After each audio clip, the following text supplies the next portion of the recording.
No one knows what this is, so I'm going to explain what trauma flashbacks are, why we disassociate, and specifically what rumination is. So, a trauma flashback is not when we feel like we're actually watching a movie.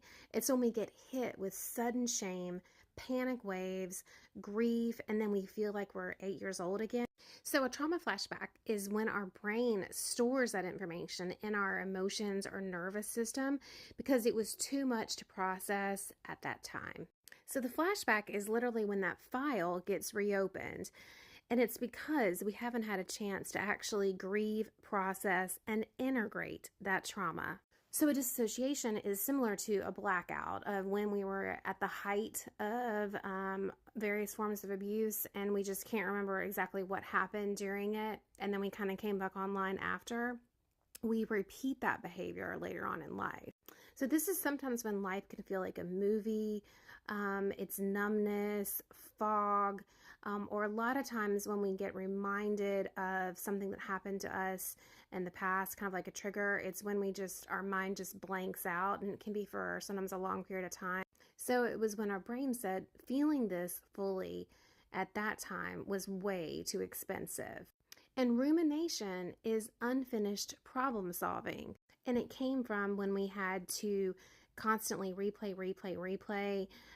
We might have missed something. Go over it again. What did we do wrong? What happened? What did we miss? It's also one of the reasons why trauma victims and survivors become really good at pattern recognition. But rumination is not insight. It's not healthy. So rumination is literally when we're spinning inside of something instead of stepping back and using our metacognition to simply observe.